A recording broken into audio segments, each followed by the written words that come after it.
Semua bisa lihat apa screen Ibu? Sekarang belum, Bu. Belum, Bu. Belum. Oke, Ibu ulang lagi ya. Oke, mungkin sinyal ya gangguannya.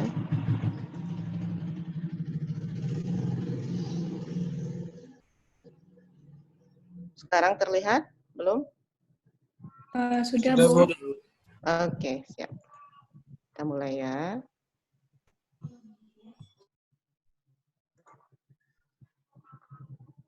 Ya. Bismillahirrahmanirrahim. Assalamualaikum warahmatullahi wabarakatuh. Ibu Bu Nora Harminarti ya dari bagian parasitologi. Nah, sesuai dengan jadwal yang diberikan, Ibu diamanahkan untuk menyampaikan ke saudara tentang non-soil transmitted helminth. Nah, sebelumnya untuk parasitologi itu, suara Ibu cukup jelas? Jelas, Bu. Jelas ya. Nah, parasitologi itu kita membahas atau membicarakan atau mempelajari yang pertama tentang protozoa, kemudian yang kedua tentang helminth, dan yang ketiga tentang arthropoda atau serangga. Nah, untuk yang protozoa mungkin sudah dikuliahkan sebelumnya, itu ada beberapa bagian, saudara sudah tahu ada rhizopoda, ada ciliata, ada isospora, dan ada flagellata. Dan apa spesies-spesies yang penting yang bisa menimbulkan kelainan pada manusia, itu harus saudara kuasai.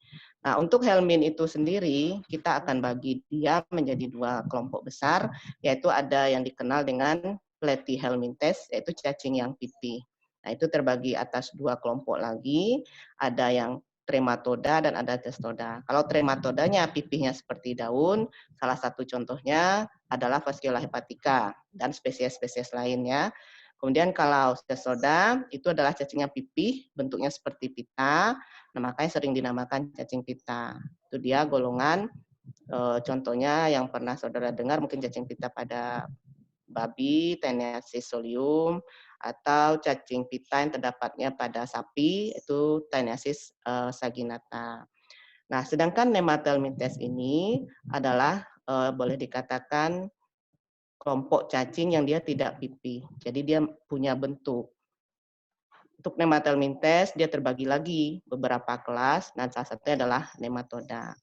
Nah, nematoda itu kalau dari istilahnya itu berasal dari kata Latinnya, ada nemos dan ada eidos. Jadi kalau nemos itu artinya benang dan eidos itu artinya bentuk. Nah, jadi nematoda ini bisa kita katakan cacing yang bentuknya seperti benang.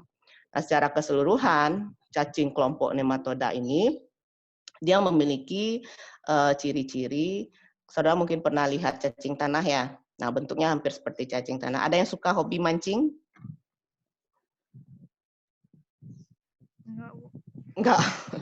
Yang cowok enggak ada yang suka mancing ya. Nah, itu kan biasa ada untuk umpan ya. Itu kan cacing tanah ya diambil. Nah, bedanya kalau cacing tanah itu kan dia bersegmen-segmen badannya. Nah, tapi kalau pada yang yang cacing kelompok nematoda ini tidak, dia tidak punya segmen.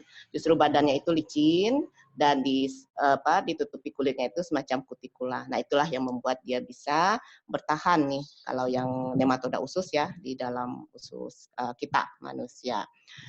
Kemudian cirinya juga dia punya alat kelamin yang terpisah. Jadi untuk yang nematoda dia ada jantan, ada betina.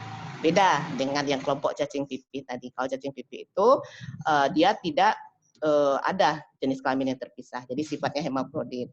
Jadi alat reproduksi jantan, alat reproduksi betinanya ada dalam satu tubuh.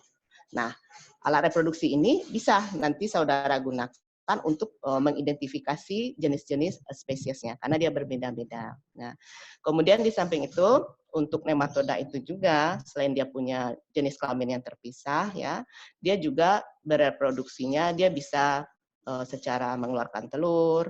Kemudian ada juga yang dengan mengeluarkan larva. Jadi secara garis besar begitu ya ciri untuk nematoda ini. Namun masih ada ciri-ciri yang lainnya yang bisa saudara pelajari. Nah, untuk nematoda ini kita bagi lagi. Dia ada nematoda yang hidupnya di usus dan ada nematoda jaringan.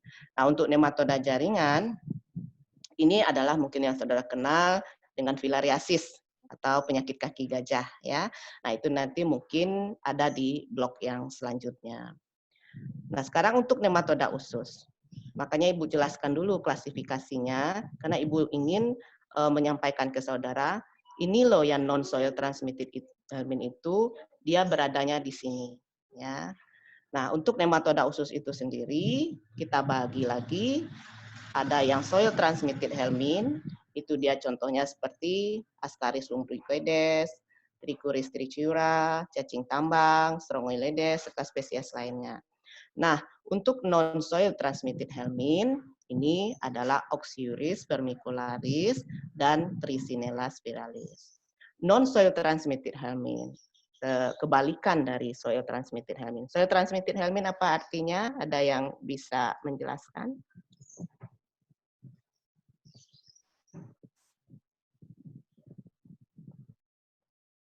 Nggak ada? Hah? Nggak ada ya? Dari istilah artinya saja, apa artinya?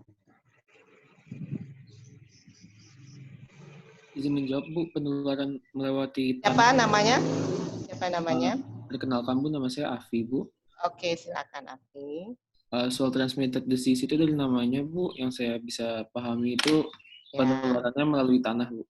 Ya, jadi ada satu proses ya dalam siklus hidupnya, transmisinya itu harus melalui tanah. Jadi salah satunya mungkin untuk pematangan dari telurnya, dia memerlukan tanah yang sesuai. Jadi ada yang hidupnya tanah gembur gitu ya, ada yang hidupnya di tanah berpasir. Ya, Api benar, terima kasih. Nah, non soil transmitted helmin itu artinya kebalikannya. Jadi untuk cacing kelompok ini di dalam siklus hidupnya nanti dan transmisinya itu tanpa memerlukan tanah, dia bisa juga untuk melanjutkan kehidupannya. Nah, yang terkenal itu adalah Oxyuris vermicularis atau cacing kremi ya, istilahnya di kita. Baik, kita masuk saja langsung. Nah, ini dia Oxyuris vermicularis. Di parasitologi kita inginkan, karena ini blok 16 merupakan blok dasar, jadi saudara itu harus tahu morfologinya, bagaimana, kemudian klasifikasi atau pengelompokannya. Nah, karena dari klasifikasi dan pengelompokan secara garis besar, saudara akan menjadi lebih terarah. Saudara tahu, oh spesies ini kelompoknya adalah golongan cacing pipi. Oh, spesies ini kelompoknya golongan bukan cacing pipi. Oh, kalau golongan cacing pipi dia golongan apa ya? Oh, dia golongan trematoda. Trematoda apa ya? Oh, trematoda pipinya kayak daun. Apa aja ya contoh trematoda? Oh, trematoda ada trematoda usus, ada trematoda darah. Oh, apa ya contoh spesiesnya? Nah, jadi saudara akan lebih mudah untuk mengidentifikasi atau mengingat nama dari spesies tersebut. Jadi morfologinya pun akan lebih gampang untuk saudara mempelajarinya. Kemudian yang kedua, kalau kita di parasit, selain klasifikasi, morfologi, saudara juga harus tahu bagaimana siklus hidupnya. Karena dari siklus hidupnya itu, saudara bisa memahami, oh patologinya seperti ini, nah makanya gejala klinis yang sering timbul adalah seperti ini. Nah selanjutnya baru saudara tahu, oh diagnostiknya adalah seperti ini. Nah cara untuk menegakkan diagnostiknya itu tadi, dengan pemeriksaan-pemeriksaan, mungkin sudah diterangkan oleh Bu Eka sebelumnya. Nah yang dilihat, kalau seandainya dia menggunakan di bawah mikroskop, nah inilah yang akan saudara lihat. Makanya kita penting sekali kenapa morfologi itu harus saudara ketahui. Nah untuk Oxyuris vermicularis, di sini dia ada cacing dewasa ya, dan ada bentuk telurnya. Nah, kedua bentuk ini bisa saudara gunakan untuk menegakkan diagnostik. Sini bisa saudara lihat ya. Yang sebelah kanan ini ya, ini adalah cacing yang betinanya. Uniknya ya, kalau untuk cacing itu biasanya bentuk yang betina selalu lebih besar dibandingkan dengan bentuk yang jantan. Nah ini yang jantan. Membedakannya antara jantan dan betina, saudara lihat dari ekor. Nih, kalau ekor yang betina, dia ekornya panjang dan runcing. Sedangkan kalau yang jantan, nih, ekornya melingkar. Nah, ini dia, beda.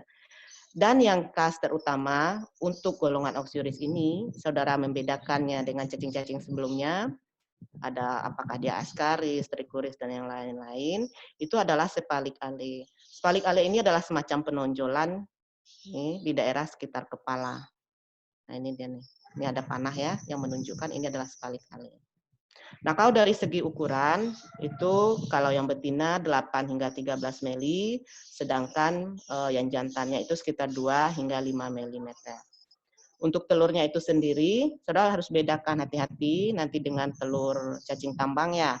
Nah itu dindingnya berbeda sekali. Nah di sini kalau dinding dari cacing oxyuris itu satu dindingnya datar nih, dan satu lagi dindingnya cembung.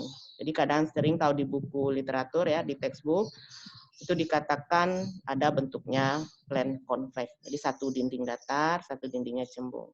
Ada lagi untuk memudahkan, kadang orang menyebutnya oh bentuk seperti huruf D gitu ya. Nah, dia terdiri atas 2 lapis. Ini lapisan paling luar, ini adalah lapisan albuminnya nih yang di luar nih semuanya. Nah, yang di dalamnya ini itu adalah lapisan lipoidalnya atau lemaknya. Nah, oke, kita lanjut. Dan untuk yang betinanya, kalau dia sudah grafit ya, itu akan banyak sekali nih isi sel-sel telur nih yang di dalam. Ini dia nih, sel-sel telur nih. Ini jumlah sel telur yang ada di dalam perut betina. Nah, betina ini dia jumlah telur di dalamnya sekitar 11.000 hingga 15.000 telur. Nah, jika dia ingin mengeluarkan telurnya, maka dia akan bergerak, dia akan migrasi, dia akan berpindah, dia akan menuju ke daerah sekitar anus. Nah, dia akan bertelur di sana, dia keluarkan semua telurnya, setelah telurnya keluar semua, nah dia akan mati. Nah, sedangkan yang jantan, setelah dia membuahi, setelah berkopulasi antara jantan dan betina, maka yang jantannya yang akan mati. Nah, ini kalau saudara lihat di bawah mikroskop ya, nah ini gambaran, ini ada sel telur, ini gambarannya kalau lihat di bawah mikroskop bentuknya seperti ini. Nah ini kalau saudara lihat, kalau yang ini ya, yang ada penggaris ini adalah kalau saudara lihat bisa nih, dengan menggunakan lup atau kaca pembesar, itu biasanya udah kelihatan nih di daerah sekitar anusnya nih. Nah ini adalah yang bawah ini, kalau dilihat di bawah mikroskop. Ya. Nah, cara infeksinya bagaimana? Jadi kita kan penyakit infeksi itu kan bisa disebabkan bakteri, virus, jamur, serta parasit. Nah, tentu kita harus tahu bagaimana cara infeksinya. Nah, cara infeksinya itu yang pertama adalah dengan tertelan telur matang. Kemudian yang kedua dengan retroinfeksi, dan yang ketiga dengan autoinfeksi. Nah, waktu untuk satu siklus hidup dari si parasit ini, si oxyuris ini, itu adalah 2 minggu hingga 2 bulan. Ya. Nah ini siklus hidupnya kita perhatikan dari 3 cara infeksinya itu tadi ya. Ada yang tertelan telur matang, ada yang retroinfeksi, atau dengan autoinfeksi. Nah ini yang bisa tertelan telur matang, ini dia. Telur yang infektif yang ada di dalam lingkungan, ini dia tertelan nih. Ditelan, atau bisa juga nih melalui inhalasi ya, masuk nih ke dalam sistem pencernaan kita. Atau bisa juga nih, telur yang ada di daerah sekitar anus, oleh si orang yang terinfeksi dengan oxyuris ini, dia bisa autoinfeksi. Jadi dia garuk-garuk daerah sekitar pantatnya ya, kan bisa jadi ada telur yang lengket di jarinya, dia ngisap-ngisap jari ya, atau melalui makanannya mungkin ada yang tercemar dengan habis dia garuk pantat, dia pegang makanan masuk, nah itu autoinfeksi. Jadi orangnya menginfeksi sendiri. Nah, dia. Atau retroinfeksi. Jadi tadi dikatakan bahwa yang bentuk betinanya itu dia bergerak ke daerah sekitar anusnya, lalu dia keluarkan telurnya di sana dan bisa menetas di sana. Nah, bentuk larvanya dia menetas menjadi larva, telur menetas menjadi larva, dia bisa menginfeksi lagi, masuk ke dalam. Ditembusnya dinding dari anus ya, masuk dia ke dalam rektum, masuk lagi ke saluran cerna atas. Nah, ini namanya retroinfeksi. Jadi adalah 3 cara infeksi dari Oxyurus vermicularis, atau namanya Enterobius vermicularis, atau pinworm, banyak namanya ya. Atau cacing kremi kalau di kita. Nah, bagaimana nasib dari telur yang masuk ke dalam saluran pencernaan tadi? Nah, telur ini akan menetas dia di dalam usus halus. Jadi dia menetas dulu nih di dalam usus halus. Nah, setelah dia menetas di dalam usus halus, dia bermigrasi. Dia keluar dari usus halus, dia masuk ke dalam usus besar. Nah, di dalam usus besar inilah terjadi proses pematangan dari larva dari menjadi dewasa. Nah, jika ada sepasang, ada jantan, ada betina, nah mereka kawin, berkopulasi lagi, mereka akan mengeluarkan telur lagi. Nah, telur itu diletakkan lagi di daerah perianal dan bisa menjadi infektif dalam waktu lebih kurang 4-5 jam, maka siklusnya akan berlangsung lagi. Seperti itu. Nah, itulah yang dinamakan satu siklus dari Oxyurus vermicularis ini. Ya. Sehingga akibatnya apa? Telur tadi kita ketahui kan dindingnya itu terdiri atas lapisan albumin, kemudian di dalamnya ada lapisan lemak gitu ya. Nah, jadi albumin ini kan proteinnya. Nah, permukaan daripada telurnya itu yang ada di daerah sekitar anus, nah itu yang menyebabkan dia lengket ya di daerah sekitar anus dan menimbulkan reaksi di sana. Akibatnya apa? Nih, orang bisa gatal-gatal, terjadilah menggaruk-garuk di daerah sekitar perianal. Makanya istilahnya adalah pruritus ani, atau bisa saja karena daerah vagina dekat ya di daerah sana, bisa saja sampai ke daerah vagina juga dia bisa menjadi gatal-gatal. Nah, kalau gatal-gatalnya hebat, nah itu biasanya si penderita akan kesusahan tidur ya. Kalau malam hari dia susah tidur. Nah, kalau sering digaruk-garuk akibatnya apa? Tentu akan terjadilah infeksi sekunder, lecetlah daerah di sana ya. Nah, ini cacing betina juga bisa bermigrasi ke daerah di dekat sana, yaitu vagina, atau malah sampai ke tuba fallopi. Nah, itu yang menimbulkan radang-radang ringan. Nah, ini bisa kita lihat di sini. Ini kalau saudara lihat ya, ini lubang pantat, lubang anus ya, lubang anus. Ini dia nih.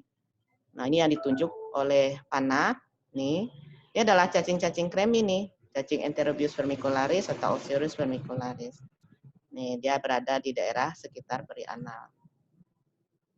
Ada kadang orang mengidentikannya seperti apa? Kelapa parut ya, seperti kelapa ya karena warnanya yang putih-putih ini. Ya, itulah gambaran dari Oxyurus vermicularis ini. Dan dia juga bisa ya bermigrasi ke daerah ya yang ada di dekat sana, mungkin ke apendik ya. Tapi biasanya jarang ya, jarang terjadi keluhannya, paling ringan. Atau juga bisa dia masuk ke usus halus bagian atas, atau malah balik lagi dia ke lambung, atau masuk lagi ke esofagus. Namun ya ringan biasanya keluhan yang ditimbulkannya. Gejala yang khas pada si Oxyurus ini yaitu tadi yang pruritus, gatal-gatal di daerah sekitar anus. Nah, bila penderita tidak mengalami reinfeksi, artinya dia udah satu kali infeksi saja, maka ia bisa sembuh sendiri. Tergantung ya respon dan daya tahan dari tubuh si penderita tersebut. Karena cacing betina itu sendiri, dia akan mati 2 hingga 3 minggu sesudah bertelur. Jadi udah selesai diletakkan telurnya, 2 atau 3 minggu kemudian, makanya dia mati. Makanya tadi lama dari siklus hidupnya itu ya sekitar 2 minggu hingga 2 bulan proses dalam satu siklus hidup.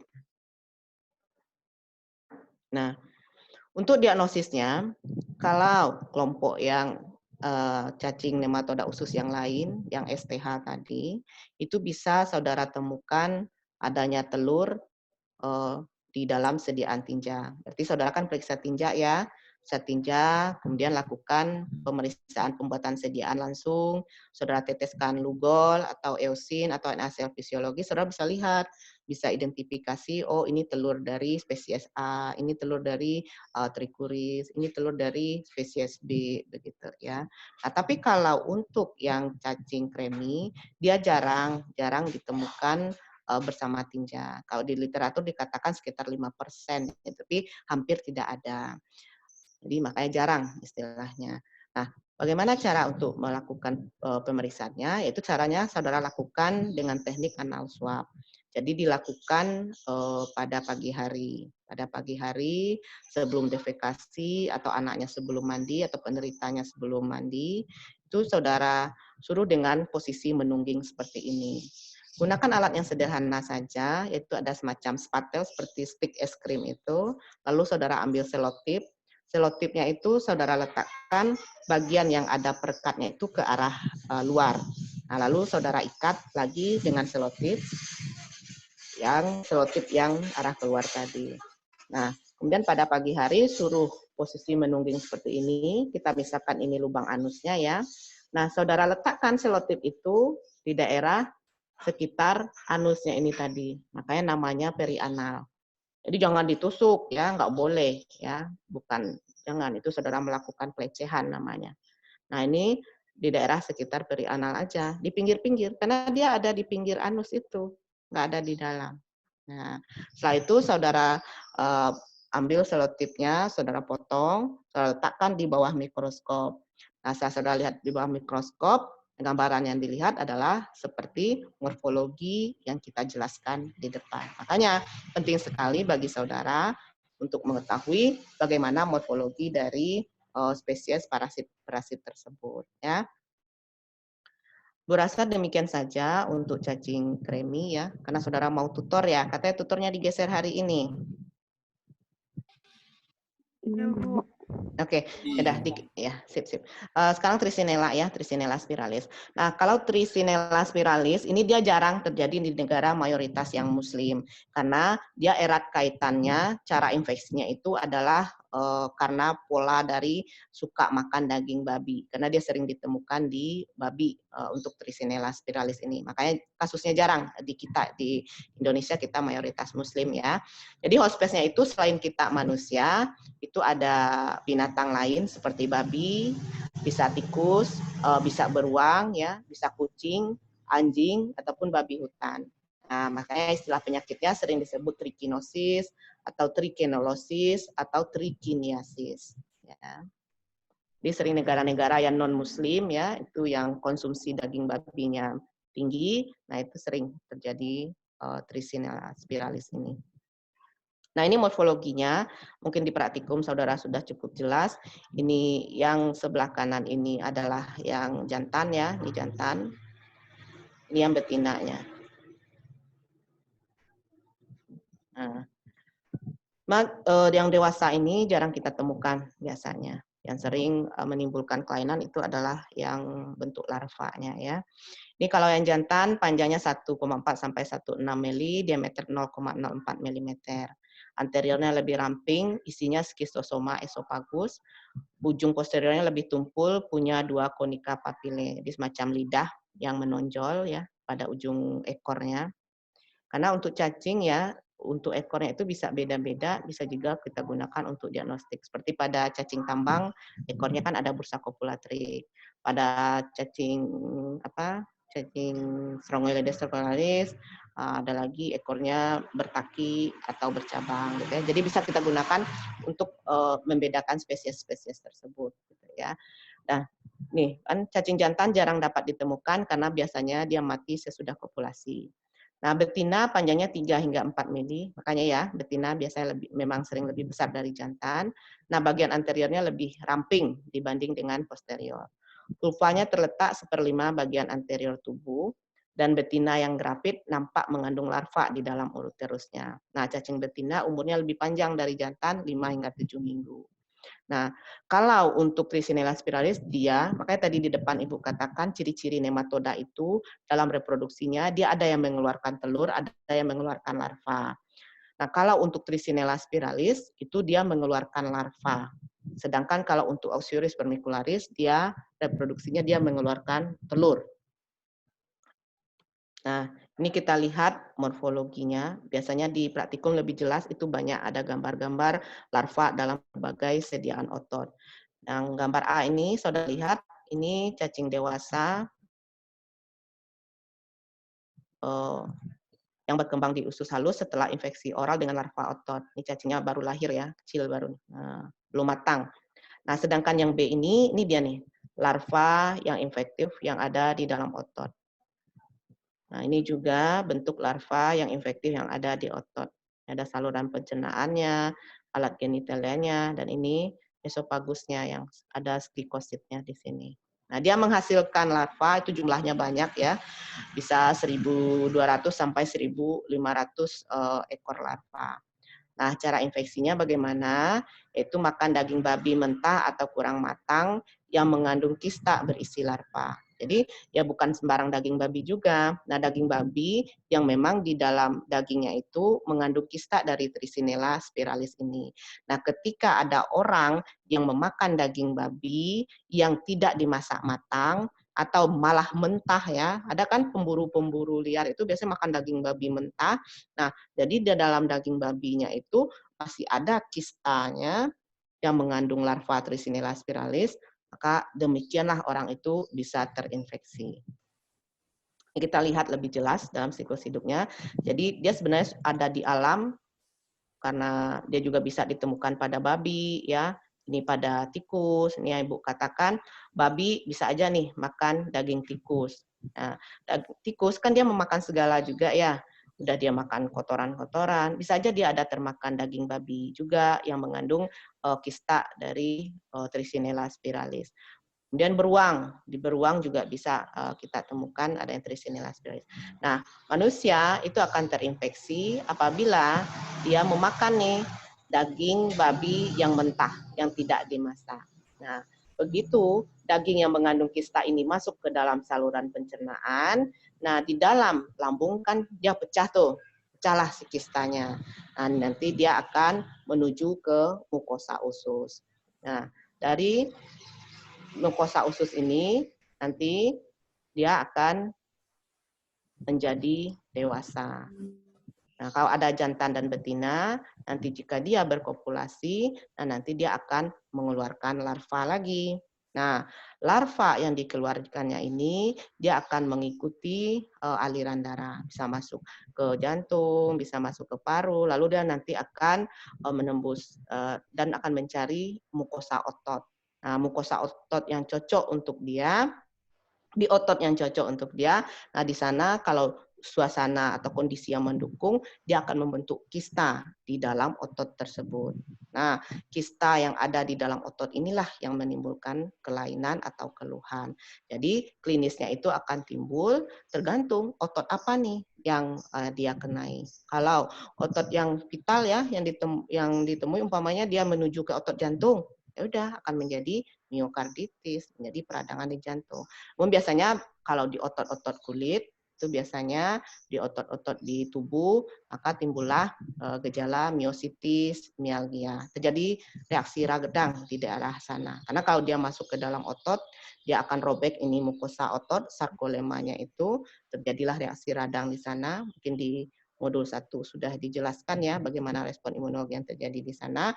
Yang jelas ada reaksi radang yang terjadi, maka timbullah keluhan berupa bengkak di daerah sana, kemudian juga timbullah bisa terjadi nyeri, sakit. Maka bisa jadi keluhan dari orang yang Trichinella spiralis, yang ada Trichinella spiralis ini, dia menjadi miositis atau mialgia ya. Nah, ini keterangan yang Ibu sebutkan tadi. Jadi tergantung nih berat infeksinya itu tergantung dari stadiumnya. Juga tergantung dari berapa jumlah larva yang ada di dalam yang dikonsumsi oleh si penderita itu. Ada literatur yang mengatakan bisa ada 10 larva di dalam 1 gram daging. Nah, itu sudah bisa menimbulkan kelainan klinis. Nah, nama larva yang atau kista yang terbentuk di dalam otot itu disebut Nurse Larva Complex. Ya, karena dia merupakan respon atau reaksi radang yang terjadi ya, biasanya disertai dengan adanya eosinofilia dan demam. Nah, ini bedanya dengan infeksi cacing yang sebelumnya, yang golongan Nematoda-Usus yang STH kan tidak ada demam ya. Kalau di sini dia bisa kita temukan adanya demam. Nah, ini infeksi berat jika jumlahnya 5.000 larva per kilogram berat badan itu bisa menimbulkan kematian. Jadi tergantung berapa larva yang ada, tergantung daya tahan dari tubuh si penderitanya juga. Oke. Nah, diagnosis klinisnya berdasarkan gejala tadi memang kurang spesifik ya.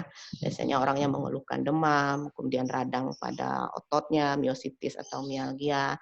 Nah, kalau di lab-lab yang sudah lebih maju dan kasusnya itu banyak, kalau di kita kan karena kasusnya kurang ya, nah biasanya bisa dilakukan biopsi otot. Nah, kalau dilakukan biopsi otot, ketemulah bentuk larva, nurse cell larva kompleks yang kita lihat morfologinya sebelumnya. Itu dilakukan pewarnaan, bisa kita lihat di bawah mikroskop. Nah, ini kalau di lab-lab yang lengkap, biasanya mereka punya tes kulit dengan antigen larva Trichinella positif pada minggu ketiga atau minggu keempat. Atau malah yang lebih canggih bisa dengan menggunakan teknik PCR atau teknik-teknik serologi lain. Ya. Demikian saja ya kuliah Ibu hari ini.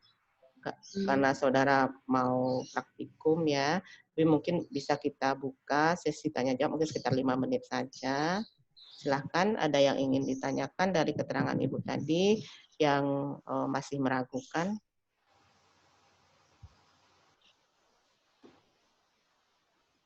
Maaf Bu, izin bertanya Bu. Namanya siapa? Sebelumnya perkenalkan nama saya Oke. Muhammad Azra Bu. Oh, Azra. Izin bertanya Bu. Mungkin cuman sekedar penamaan yang cacing yang pertama tadi itu Ya. Oxymiuris vermicularis itu sama dengan Enterobius Bu atau gimana Bu? Oke, siap. Baik.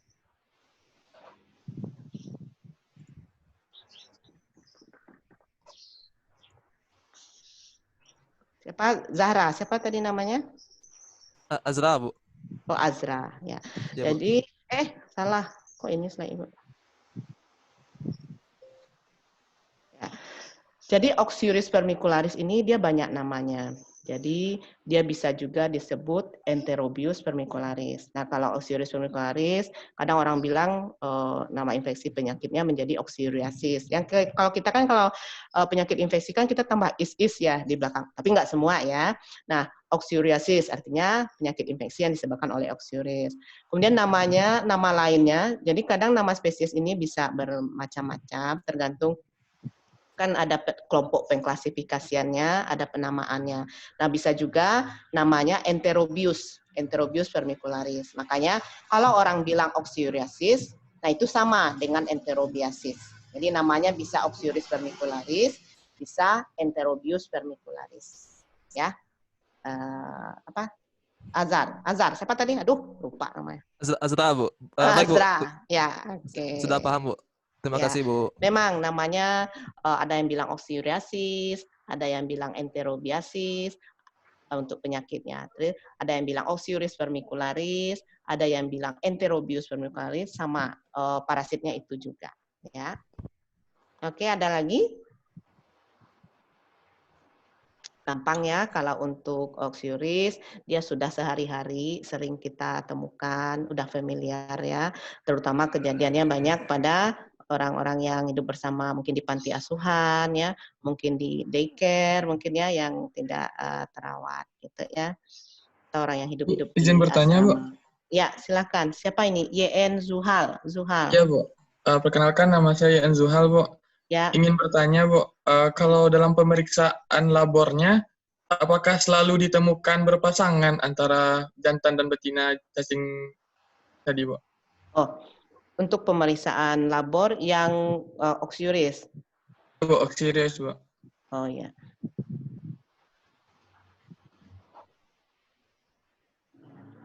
Tidak ya. Kadang kita bisa menemukan yang jantannya saja atau yang betinanya saja.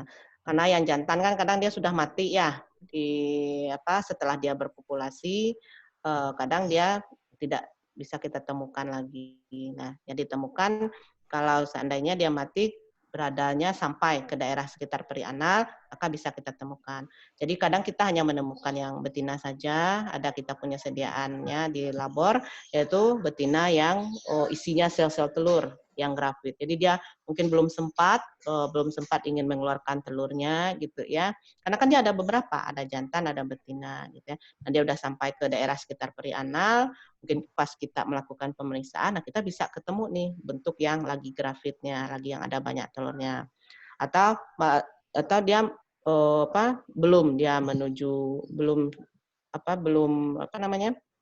belum ada telur di dalamnya, dia masih stadium dewasa saja, tapi dia sudah sudah berada di daerah sekitar perianal, atau bentuk larvanya, telur yang sudah menetas, berubah menjadi larva, nah itu juga bisa terbawa. Nah, bisa jadi yang kita ambil tuh bisa ada yang sudah menjadi bentuk jantannya juga bisa.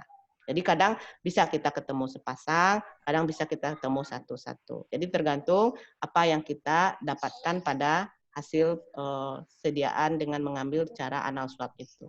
Apa yang terbawa nih pada waktu kita melakukan pemeriksaan anal swab. Ya, demikian Zuha. Ya. Bu, terima kasih, Bu. Oke, ya masih ada lagi. Ya, bagus ya pertanyaan dua Ananda tadi. Masih ada lagi? Izin Ya. bertanya, Bu. Boleh. Afi Ya, ya. Ya. Izin bertanya, Bu, untuk Ya. cacing kremi tadi, Bu, apakah Kremi. apakah dia sifatnya infeksius, Bu? Apakah dia bisa tertular satu individu ke individu lain, dan apakah dia itu vektornya melalui vektor air, udara, atau gimana, Bu?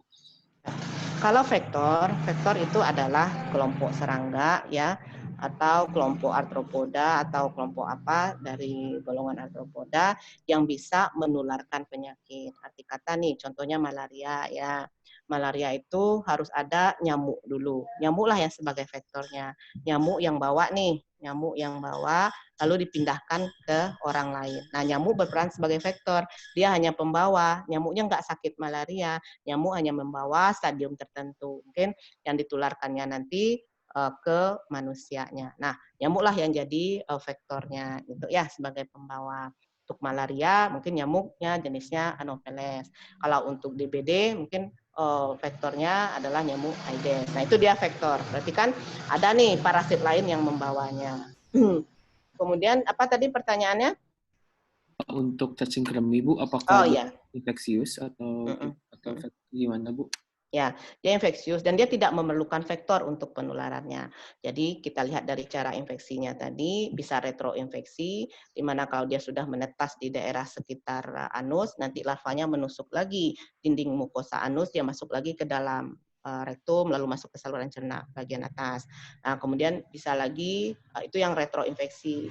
Bisa dia autoinfeksi, dia menginfeksi dirinya sendiri. Kalau infeksius, ya dia menginfeksinya dirinya sendiri, si penderita garuk-garuk daerah sekitar anusnya termakan, baik bagaimana caranya, apakah dia melalui makanan, udah garuk pantat, dia pegang makanan, dia makan, kemudian atau memang tangannya ya, anak-anak kan suka isap-isap jari tangan, nah itu juga bisa. Kemudian dia bisa termakan sendiri, ya itu yang tertelan telur yang matang, jadi dia infeksi. Kemudian bisa juga dengan melalui, ada beberapa literatur yang mengatakan bisa melalui udara, inhalasi, karena telurnya yang ringan. Kita lihat morfologi telurnya tadi, di luarnya kan ada albumin, itu protein. Terus ada di dalamnya ada lipoidalnya, yaitu lipid. Nah, albumin dan lipid yang ada di dinding daripada si telurnya itu tadi ya, itu dia akan lengket Afi di beberapa tempat. Jadi bisa misalnya nih, dia lengket di selimut, dia lengket di alas kasur, karena sifat daripada dinding daripada telurnya itu tadi. Nah, kalau dia lengket, dia kan nempel tuh. Nah, kalau ada orang lain lagi yang bisa terkena, memakai lagi barang yang mungkin ada telurnya di sana, orang itu juga bisa terinfeksi. Jadi dia, karena dia juga ringan, kadang orang bisa melalui udara bisa terinfeksi. Begitu, Afi. Baik, Bu. Terima kasih, Bu. Ya. Ada lagi Ananda semua? Cacing kremi ini sudah cukup dikenal ya. Sudah dikenal di masyarakat, orang udah tahu. Kalau namanya mungkin oxyuriasis, Oxyuris vermicularis, Enterobius vermicularis, mungkin orang tidak terlalu kenal. Tapi kalau dibilang cacing kremi di masyarakat kita sudah tahu. Makanya kalau satu rumah ya biasanya ada satu anaknya terkena, nah itu sebaiknya yang lain juga diobati karena itu penularannya tadi. Kemudian untuk pencegahannya ya kita suruh mereka menjaga kebersihan ya, rajin cuci tangan, sebelum makan supaya cuci tangan, menjaga kebersihan lingkungan sekitarnya, lingkungan tempat tinggal, menjaga higien pribadi. Nah, khusus untuk anaknya mungkin bisa kita sarankan untuk memakai kalau tidur malam ya memakai pakaian panjang ya, celana panjang. Jadi dia tertutup ya. Ada lagi? Gue rasa cukup jelas, kita sudahi karena saudara mau tutorial.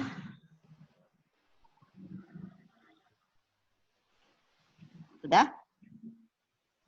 Oke, selesai. Siapa yang Nabila yang ngontak Ibu bagaimana selesai? Nggak ada lagi yang mau ditanyakan ya? Masih ada? Yang meragukan nanti kalau di praktikum itu biasanya morfologi telur Oxyuris ini dengan telur cacing tambang. Itu kadang ada yang banyak ragu. Nah kalau di bawah mikroskop bentuknya ya tidak sejelas dengan yang ada di slide. Kalau di mikroskop tuh yang seperti di slide yang udah praktikum ya bisa lihat ya bentuknya seperti itu khas dia masing-masingnya. Nah untuk yang Oxyuris vermicularis kembali Ibu katakan dia golongan non-soil transmitted helminth. Jadi dia jarang kita temukan bersama tinja, maka untuk diagnostiknya kenapa dilakukan pemeriksaan anal swab dan dilakukan pengambilannya di daerah sekitar perianal, sekitar anus ya. Bu rasa cukup ya, boleh Ibu akhiri? Ya, Bu. Oke, ya. Terima kasih ya. Selamat ya. Selamat tutorial. Oke. Assalamualaikum warahmatullahi wabarakatuh. Waalaikumsalam warahmatullahi wabarakatuh. Ibu. Terima kasih, Bu. Mari. Ya. Terima kasih, Bu.